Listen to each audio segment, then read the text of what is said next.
Hi అండి, welcome back our channel అండి. ఈరోజు అయితే మనం ఒక మంచి రెసిపీ చేసేద్దాం.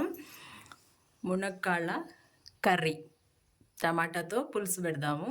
ఎలా చేస్తున్నానో చూసేద్దాం. ముందైతే స్టవ్ అంటించుకొని బాండ్లీ పెట్టేసుకుందాం. ఇప్పుడైతే 2 స్పూన్స్ ఆయిల్ వేస్తున్నాను నేను. అందులో ఇప్పుడైతే ఆయిల్ అయితే వేడెక్కింది. ఆనియన్స్ వేసేస్తున్నాను. ఒక పెద్ద సైజు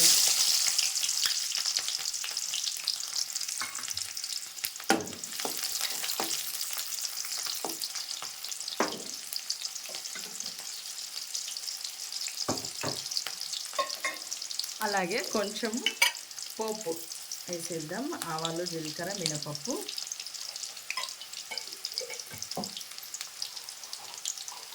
అలాగే 2 ఎండుమిర్చి వేసేస్తున్నాను.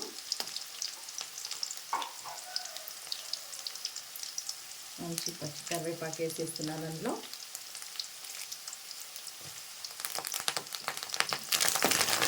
మంచిగా ఫ్రై చేసుకుందాం. ఇదైతే ఇప్పుడైతే ఆనియన్స్ బాగా మంచిగా ఎర్రగా వేగిపోయాయి. నేనైతే ఇలా టమాటా ఒక 3 టమాటాలు ఇలా కచ్చాపచ్చగా మిక్సీ పట్టేస్తున్నాను. అవి ఇందులో వేసేస్తున్నాను.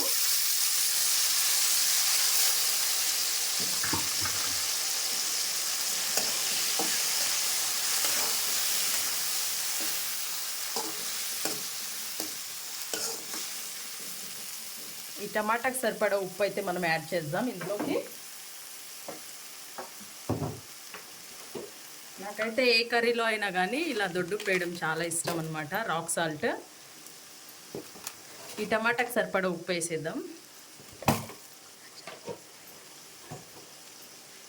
అలాగే 1/2 టేబుల్ స్పూన్ పసుపు కూడా వేసేద్దాం ఇందులో.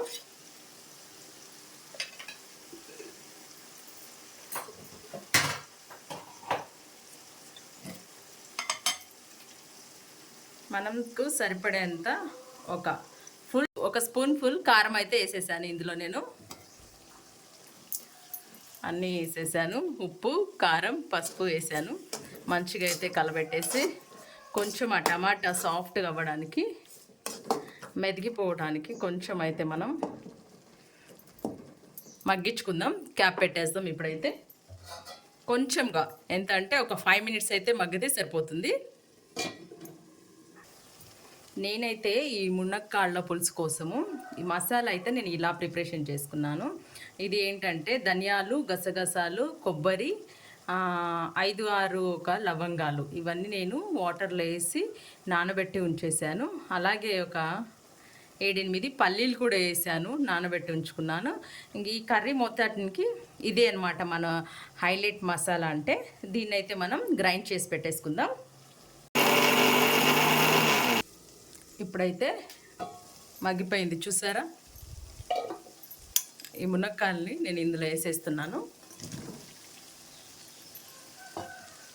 నేను ఒక 4 మునక్కాయలు అయితే తీసుకున్నాను. ఒక 4 అయితే మంచిగా కట్ చేసుకొని కడిగి ఉంచుకున్నాను.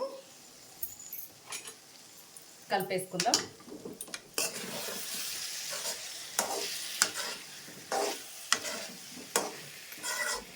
ఇలా ఒక 5 మినిట్స్ ఈ కర్రీ, ఈ టమాటాది అంతా ఈ ముక్కలకు పట్టేట్లుగా మంచిగా మనం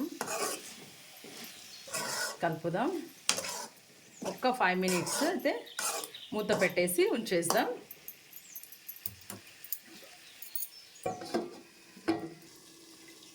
ఇప్పుడైతే పట్టేసింది, చూద్దాం. ఇప్పుడైతే మన సీక్రెట్ మసాలా రెడీ అయిపోయింది.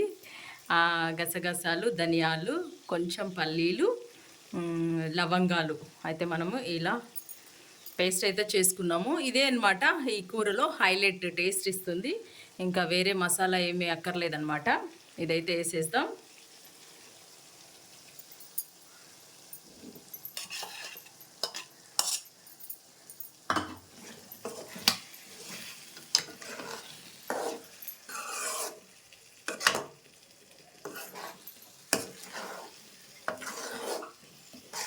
మనకు నచ్చినట్లుగా దీంట్లో కావాలంటే మనకు కొంచెం ఒక చాయ్ గ్లాస్ తోటి వాటర్ అయితే యాడ్ చేసుకోవచ్చు. మనకి ఎలా నచ్చితే అలా. ఇదైతే నేను వేసేసాను. కొంచెంగా మనము వాటర్ అయితే దీంట్లో కొంచెంగా వాటర్ అయితే నేనైతే యాడ్ చేస్తున్నాను ఈ కప్పులో.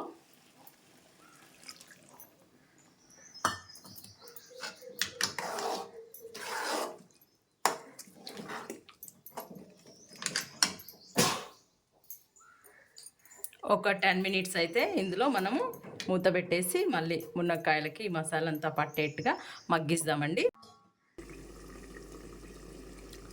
చూసారా, ఉడికిపోయింది. ఇప్పుడైతే ఆయిల్ కూడా పైకి తేలిపోతుంది.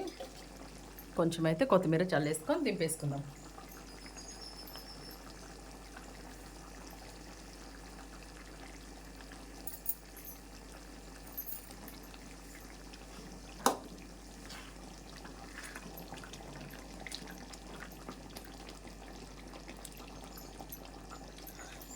ఓకే అండి, సూపర్గా టేస్ట్ అయితే అద్దిరిపోయింది.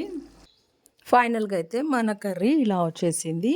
చూడండి, మునక్కాయ అయితే ఇలాగ పర్ఫెక్ట్గా ఉడకాలి. ఎప్పుడైతే మునక్కాయ అలా పీస్ పీస్ అవ్వకూడదు, ఇలా కరెక్ట్గా ఉడికితేనే ఆ కూర అనేది తినడానికి కూడా చాలా బాగుంటుంది. సూపర్గా వచ్చింది, పర్ఫెక్ట్గా ఉడికింది. ఓకే అండి, లైక్ అండ్ షేర్, సబ్స్క్రైబ్.